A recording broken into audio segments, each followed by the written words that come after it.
Good afternoon. Today I'm in the hills above Claremont at the beautiful and historic Padua Hills Theater. Come on and join me. This little theater hosted the longest-running Mexican-themed musical production in America, and Walt Disney loved this place so much he featured it in one of his full-length movies. Keep watching and you'll find out a whole lot more.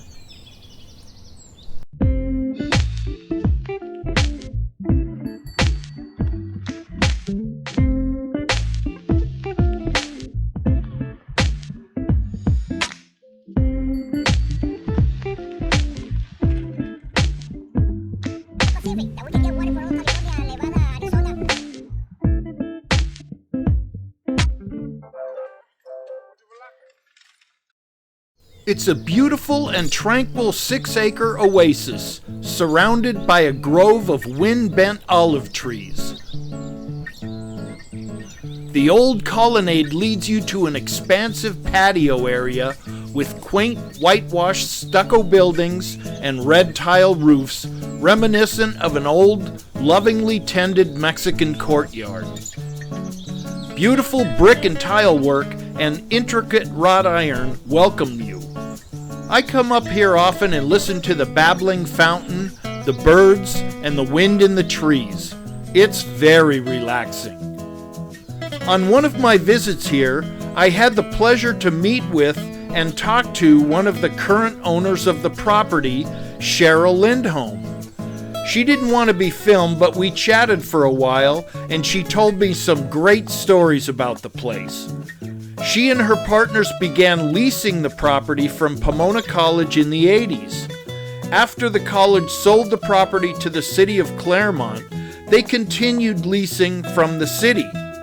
At first, the only buildings were the kitchen, a small maintenance building, and of course the theater, which was so hastily vacated that the costumes and sets from the final performance were still in place on the stage.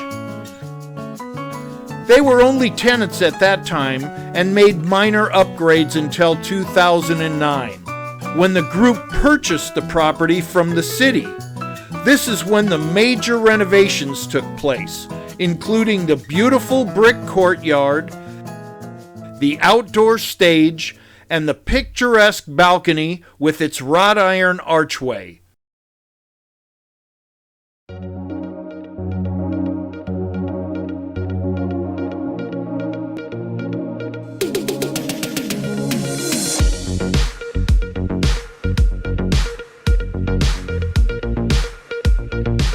Inside, the floor that you see in the main hall covers the theater's original audience seating area. All of these renovations had to be done in such a way that they could be removed and the original structure would always remain intact. The group now owns the property and buildings, but Cheryl owns the catering and events company, Padua Weddings. She coordinates all the events here, which are mainly weddings, banquets, and private parties. A link to her webpage is listed in the description.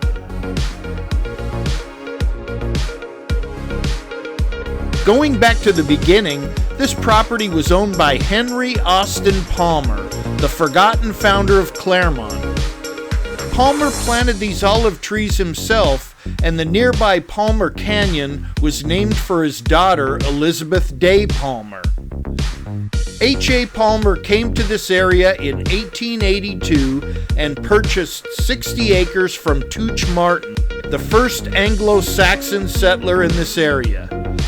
He lived in a house called El Alisal, where Memorial Park is now. Palmer was involved in the founding of the Pacific Land and Improvement Company, which, along with the Santa Fe Railroad, provided the Claremont Hotel and approximately 50 acres to the fledgling Pomona College back in 1887. He and his brother Frank were president and cashier of Pomona Bank, which was incorporated in 1883. Henry acquired huge tracts of property around the area, but lost most of his fortunes in the real estate collapse of 1888. Around this time, his wife, Jenny Day, became mentally ill due to a brain tumor. When Pomona Bank failed, the investors demanded Palmer sell his El Alisal and Padua Hills properties to satisfy his debts, but the courts refused, as property cannot be taken from the mentally incompetent, a technicality which allowed him to keep the properties. In 1926, the properties were purchased by Bess and Herman Garner.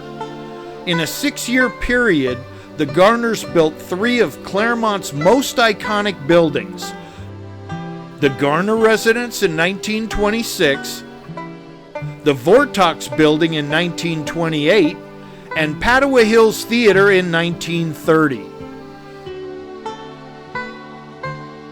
The Garners commissioned the highly regarded Pasadena firm of Marston and Mayberry to design it.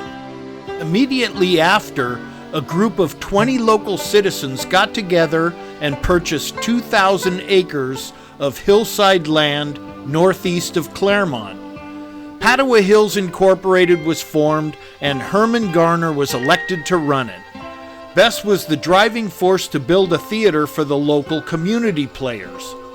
The Garners had some experience with the Pasadena Playhouse, which inspired some of the concept and design for this intimate venue. The 2,000 acres were sectioned into 6-acre artist colony parcels, and the theater complex occupies one of those original parcels. The only road leading to the theater back then, the picturesque Via Padua, was lined with a mixture of small cottages occupied by some of the craftsmen and players, alongside larger homes built by the wealthier residents. Above the theater on Palmer Canyon Drive, a thriving artist colony existed with dozens of quirky cabins and cottages dotting the road. When the theater opened, some of these artists and craftsmen sold their goods in a charming display area just across from the theater. In addition to the theater, the corporation operated the restaurant, the Padua Institute, where, for a small fee, locals could indulge in dance classes and arts and crafts. The playbills encouraged visitors to buy and build their homes here, preferably on Padua Hills Incorporated land parcels. In 2003, the Grand Prix fire raced through Palmer Canyon, narrowly missing the theater by a few hundred yards, but completely decimating 44 homes, leaving only 4 structures standing. Many wanted to rebuild their homes after the fire, but the city would not issue permits unless the road was widened for fire trucks and fire hydrants needed to be installed, along with utilities and sewers. It proved too expensive, and the city closed the road to the public, leaving only a handful of residents remaining. The arsonist, Ricky Lee Fowler, was convicted of 5 counts of murder and sentenced to death.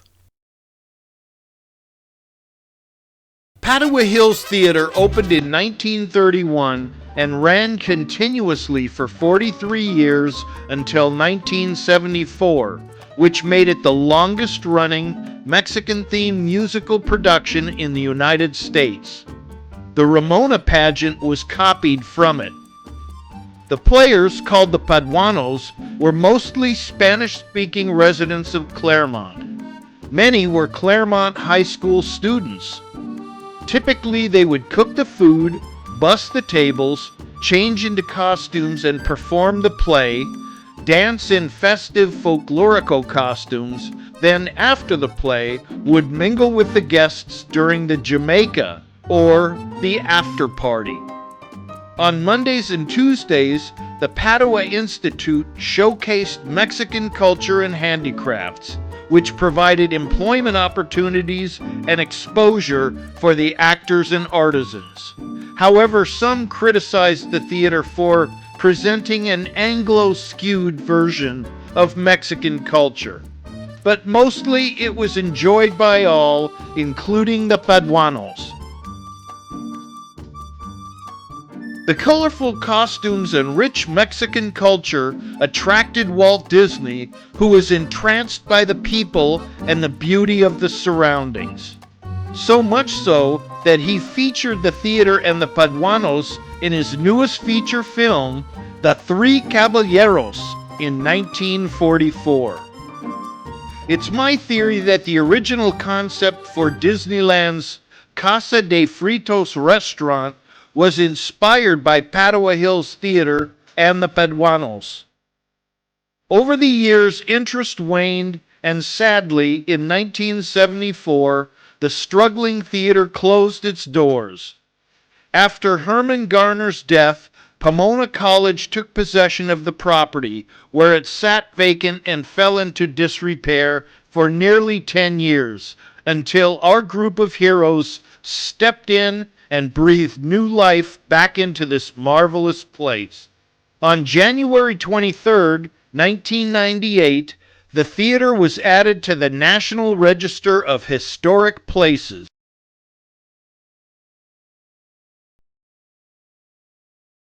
As always, thank you so much for watching, and if you enjoyed the content, please consider subscribing to my channel.